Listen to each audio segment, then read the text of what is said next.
قبر پرستوں کے ہاں بیت اللہ سے زیادہ حسین کی قبر عزیز ہے، اور سرزمین حرم سے زیادہ حسین کی کربلا کی سرزمین زیادہ عزیز ہے۔ کامل الزیارات صفحہ 450 پہ ایک روایت ہے، سنیے۔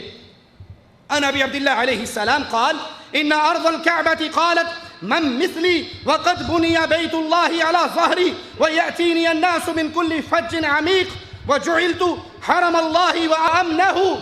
میری جیسی اور کون ہے، میں بڑی خوش نصیب سرزمین ہوں۔ بیت اللہ کی زمین نے ایک دن کہا کہ میں اتنی پیاری ہوں، میرے اوپر اللہ کا گھر بنا ہے، میری پشت پہ اللہ کا گھر بنا ہے، دنیا گاؤں گاؤں دیہات دیہات سے اکٹھی ہو کے میری طرف کھینچی چلی آتی ہے، میں اللہ کی طرف سے امن والی جگہ ہوں، حرم کہلایا گیا ہے۔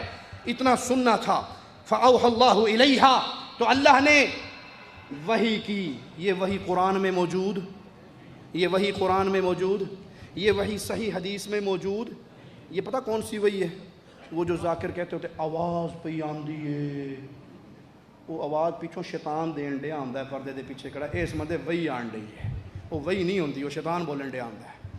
کہا وحی ہوئی فوراً کعبے کی زمین کی طرف کہ چپ ہو جا، سکون اختیار کر، زبان بند کر، میری عزت اور جلال کی قسم، میں نے جو کربلا کی زمین کو عزت دی ہے اس کے مقابلے میں تجھے صرف اتنی عزت ملی ہے جیسے سوئی کو سمندر میں ڈال کے نکال لو، سوئی سے ایک قطرہ لگتا ہے، یہ ایک قطرہ تیری عزت ہے، سارا سمندر کربلا کی عزت ہے۔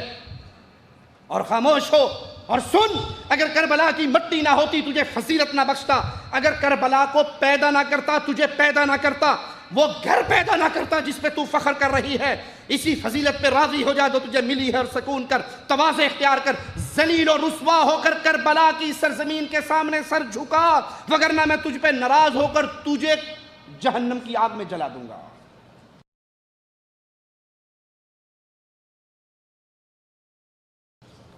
سعودی عرب سے دشمنی کرنے والے یہ رافضی، یہ قبر پرست اصل میں بیت اللہ کے دشمن، حرمین شریفین کے دشمن ہیں۔ ان کی آل سعود سے لڑائی یہی ہے کہ آل سعود نے یہاں پر لا الہ الا اللہ کی جھنڈے کو گاڑا ہوا ہے، یہاں قبر پرستی کے شرک کو مٹایا ہوا ہے۔